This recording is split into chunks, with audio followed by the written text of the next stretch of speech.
인물이 좋으셔서 뭐. 네, 총장님 안녕하십니까? 네, 안녕하세요. 2024년 이제 갑진년 새해가 네, 밝았는데 우리 지역 주민들에게 네, 덕담 한 말씀 좀 부탁드리겠습니다. 그러겠습니다. 대전, 세종, 충청, 우리 대세 충청의 동료 시민 여러분 반갑습니다. 우선 새해 복 많이 받으십시오. 국민의힘 사무총장 장동혁입니다. 우리 대전, 세종, 충청의 동료 시민들께서 응원해 주시는 덕분에 제가 보궐선거에 당선된 이후에 이렇게 의정활동 잘 하고 있습니다. 늘 응원해 주시고 성원해 주셔서 고맙습니다. 네. 우리 뭐 총장님께서 우리나라 이제 정치사에 이제 초선 의원으로서 여당 사무총장에 이제 좀 선임되셨는데 거기에 대한 어떤 또 소감 한 말씀 부탁드리겠습니다. 말씀하신 것처럼 아마 뭐 초선 정확하게는 우리 재밌게 얘기할 때는 0.5선이라고 하는데 0.5선이 사무총장이 된 건 뭐 여야를 불문하고 정당사에 없는 일일 것입니다. 예. 어떤 의미에서는 우리 국민의힘이 그만큼 변화와 쇄신을 하고 새롭게 좀 바뀌어야 된다는 절박함이 크다고 이야기할 수도 있을 것 같습니다. 그리고 총선을 앞두고 이제 공천의 실무 작업을 해야 되는데 그동안 어쨌든 정치적으로 얽혀있는 그런 인간관계가 많지 않기 때문에 그런 거에 흔들리지 않고 원칙과 기준에 따라서 공정하게 공천을 할 수 있는 그 기대가 뭐 제가 좀 사무총장이 된 그 바탕이 되지 않았나 생각합니다. 최근에 이제 그 보령 서천 지역 주민들 상대로 그 의정 보고서 네, 의정 보고에 했습니다. 예, 성황리에 끝난 걸로 알고 있습니다. 그리고 이제 0.5선이라고 하셨는데 그래도 이제 그 초선 의원으로서 많은 활약을 좀 하신 것 같아요. 그래서 좀 기억에 남을 만한 어떤 의정 성과는 무엇인지 좀 말씀해 주시죠. 우선은 재보궐로 들어와서 초선인데도 불구하고 2년 연속 예산결산특별위원회의 소위원회에 들어가서 지역 예산을 챙길 수 있는 그런 기회를 얻어서 서천, 보령 서천 지역의 여러 수건 사업들을 해결을 했습니다. 그것이 우선 가장 큰 성과라고 할 수 있을 것 같고요. 그다음에 서천 보령 지역이 서천은 생태관광, 보령은 해양, 모두 관광 뭐 이런 그 관광 산업이 주를 이루고 있는데 아시겠지만 그럼에도 불구하고 인구는 계속 줄고 소멸 지역으로 지금 바뀌어 가고 있습니다.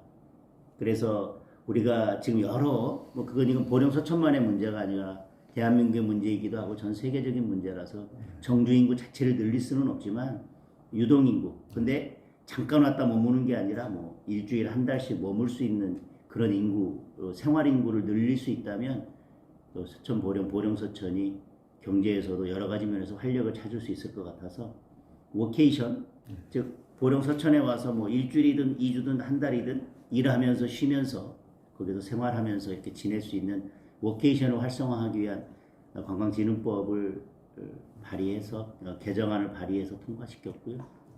지금은 보령 서천에 화력 발전이 있는데 이제 화력 발전이 이제 탄소 중립, 뭐 기후 이런 것 때문에 계속 이제 폐쇄하는 그래서 다른 에너지로 전환하는 국면에 있는데 사실 석탄 화력이 노동 집약형 이다 보니까 그게 폐지되면서 인구는 계속 감소하고 그걸 대체할 만한 어떤 다른 산업이 강구되지 않으면 지역은 더 빠른 속도로 소멸해 가거나 인구 절벽에 직면할 수밖에 없어서 국가가 에너지 정책을 전환해서 석탄 화력을 다른 에너지로 전환하는 것까지는 지금 세계적인 추세고 시대적인 흐름이기 때문에 거부할 수 없다 하더라도 그동안 석탄 화력 발전 지역에 있는 지역들은 여러 환경상 건강상의 어쨌든 피해나 이런 것들을 감수하면서 지내왔는데 이제 그런 피해를 감수하고 그 에너지를 전환할 때는 그 지역은 경제가 침체되고 인구가 감소하는 거에 대해서는 나몰라라 하고 그냥 끝낼 일은 아니라고 생각합니다. 지방자치단체가 국가가 나서서 그런 지역들을 어떻게 살릴 것이고 그 다음에 그 지역 경제를 또 어떻게 살릴 것이고 또 다른 측면에서 그 지역을 어떻게 지원하고 도울 건지에 대해서 진지하게 고민할 때가 되었다. 그래서 석탄화력 발전 폐지 지역을 어떻게 지원할지에 관한 법률안을 제정법을 제가 발의를 해서 지금 산자위 소위에서 여러 차례 논의를 거치고 있는데 민주당의 반대나 정부의 소극적인 입장으로 통과되지는 못하고 있습니다. 정부에 대해서는 제가 적극적인 입장을 좀 전환하도록 촉구할 예정이고 민주당에 대해서도 계속 설득을 해서 21대 국회 꼭 통과될 수 있도록 목표로 하고 있습니다.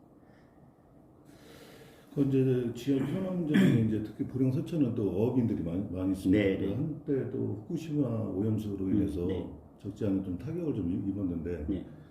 우리 이제 어업인들 어떤 활성화 차원에서 많은 어떤 특별법 같은 것도 많이 좀 그 의정 활동에서 활동하신 것 같은데 거기도 좀 얘기 좀 잠깐 해주시죠. 어업인들에. 네, 지금 말씀하신 것처럼 우리 어업인들을 지원할 수 있는 여러 가지 대책들이 필요합니다. 네. 그래서 그와 관련된 법안들도 마련하고 있고 또 이게 아까도 말씀드렸지만 화력 발전이 있는 지역의 어업인들은 또 그로 인한 또 피해도 있습니다. 그래서 그분들을 어떻게 보상하고 지원하고 아니면 그 어업을 어떻게 잘 이끌어 갈 수 있을지에 관한 여러 지원책들을 하는 법안도 발의해서 통과된 것들도 있고 지금 논의 중인 것들도 있습니다. 그래서 여러 그 대책들을 강구하고 있고 특히 보령 서천 보령이 이제 그 여러 어업인들이 어업 수산업에 매진하고 있는 분들이 많이 계시기 때문에 여러 그 어업 환경 개선하기 위한 예산 확보나 그런 부분들을 위해서도 지금 계속 노력하고 있습니다. 21대 국회는 뭐 그 역대 국회에서 최악이라고 할 만큼 여야 대립이 아주 심각하고 지금도 뭐 여야 간 상당한 어떤 충돌이 계속되고 있는데 이제 22대가 이제 얼마 안 남았어요. 네. 이제 국회 정상화를 위한 어떤 그 법안은 무엇인지 우리 사무총장님께서 좀 말씀 좀 해주시죠. 정말 안타까운 부분인데 예전에는 동물국회라고 했었습니다. 네. 그때 제가 국회 2년 파견와 있었습니다. 그때는 뭐 동물국회라고 하고 뭐 예. 진짜 뭐 날라차기도 있었고 네, 네. 뭐 점거하고 그랬지만 그때는 지금보다 합리적으로 법안이 잘 처리가 됐습니다. 네. 그때는 의석수나 힘으로 밀어붙일 수 있는 게 아니라 여야가 합의를 하지 않으면 법안이 통과가 안 되는 그런 시스템으로 되어 있었기 때문에 그래서 법안을 서로 통과시키려면 여야가 계속 협상을 해야 되고 줄다리기를 해야 되고 최종적으로는 뭐 예를 들면 야당의 법안 2개, 뭐 또 여당의 법안 2개, 뭐 이렇게 해서 통과시키거나 이렇게 협치와 대화가 됐는데 그 동물국회가 싫다고 그래서 식물국회 지금 선진화법 만들었지만 식물국회가 돼서 꼼수에 꼼수만 부리면 다수당은 뭐 본인들이 원하는 법안은 뭐 얼마든지 통과시킬 수 있고 또 소수당이 추진하는 법안 그게 아무리 여당의 국정과제든 대선 공약이든 전부 다 막을 수 있는 이런 구조로 되어 있습니다. 22대 때는 이걸 어떻게든지 바꿔야 된다고 생각을 하고 그리고 여러 이유 때문에 지금 여야가 뭐 극한 대립을 하고 있지 않습니까? 22대에는 좀 국회의 모습이 바뀌었으면 하는 바람이고 그것이 우리의 태도 변화도 필요하지만 제도적으로 시스템을 바꿔야 되는 부분이 있으면 22대에는 여야 함께 바꿔 나갔으면 좋겠습니다. 이제 올해 총선이 뭐 이제 한 80일 앞으로 좀 다가온 것 같아요. 그래서 올해 총선의 어떤 화두는 무엇이라고 좀 생각하는지 또 여기에 따르는 또 우리 국민의힘 필승 전략은 무엇인지 간략하게 좀 말씀해 주시죠. 사무총장으로서 드릴 수 있는 말씀은 우선은 이기는 공천을 하겠다. 그러면 이기는 공천을 하려면 결국은 국민들이 공감할 수 있는 원칙과 기준을 세워서 그 원칙과 기준에 따라서 공천을 해야 된다라고 생각합니다. 그리고 이번 총선의 화두는 정치개혁이라고 생각합니다. 국민들이 이런 상황들이 얼마나 불편하고 눈살 찌푸리게 하는 일입니까? 그리고 그렇게 성과는 내지 못하면서 국회의원들이 너무 많은 특권을 가지고 있고 지금도 국민들은 이런저런 특권을 내려놓으라고 말씀하시고 그렇게 매일 싸움만 하고 성과를 내지 못할 거면서 국회의원 수만 계속 유지하려고 하는 이 국회에 대해서 국회의원 수도 줄이고 특권도 내려놓고 생산적인 국회로 바꿔서 일하라고 요구하고 계십니다. 그런 국민들의 요구에 답할 수 있는 정치개혁의 비전을 제시하는 정당이 승리할 거라고 생각합니다. 두 번째는 서로 상대방에 대해서 욕을 하고 비난을 하고 어떤 뭐 음모를 제기하고 가짜뉴스를 퍼뜨리고 이것보다는 국민들은 그런 것보다 내 삶이 작은 부분에서라도 바뀌는 걸 원하십니다. 지금 민생도 힘들고 경제 정말 힘든 상황이에요. 그래서 국민들은 신음하고 있는데 그 신음소리에 귀 기울이면서 작은 것에서부터 챙기고 민생을 챙기고 또 경제 회복을 고민하는 그런 정당이 승리할 거라고 생각합니다. 마지막으로 이제 보령 서천 국민들께 좀 한 말씀 부탁드리고 우리 충청도민에게 또 간략한 좀 말씀 부탁드리겠습니다. 네, 보령 서천 보령 시민 국민 여러분, 우선은 늘 죄송한 마음입니다. 제가 원내 대변인으로 사무총장으로 이렇게 당직을 맡아서 보궐선거 당선되자마자 여러 당직들을 맡다 보니 지역에 가지 못하고 있습니다. 그러나 국회에서 일하면서도 늘 마음은 지역을 향하고 있고 제 눈은 지역을 향하고 있습니다. 지역의 여러 소리를 듣고 지역의 여러 어려운 것을 보겠습니다.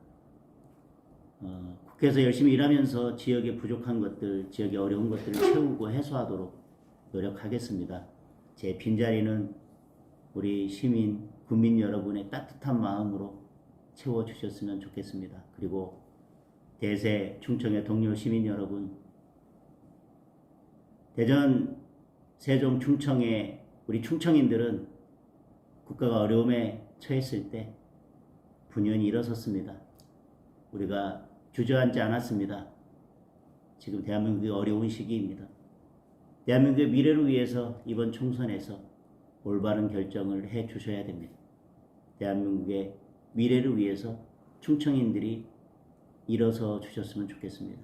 충청인이 일어서면 그것이 민심이 되고, 충청인이 일어서면 그것이 승리가 되고, 충청인이 일어서면 그것이 대한민국의 미래가 됩니다. 여러분 감사합니다. 다시 한번 인사드리겠습니다. 새해 복 많이 받으십시오. 네, 인터뷰 감사합니다. 우리 뭐 팀장님 뭐 안 모셔도 뭐 한 2시간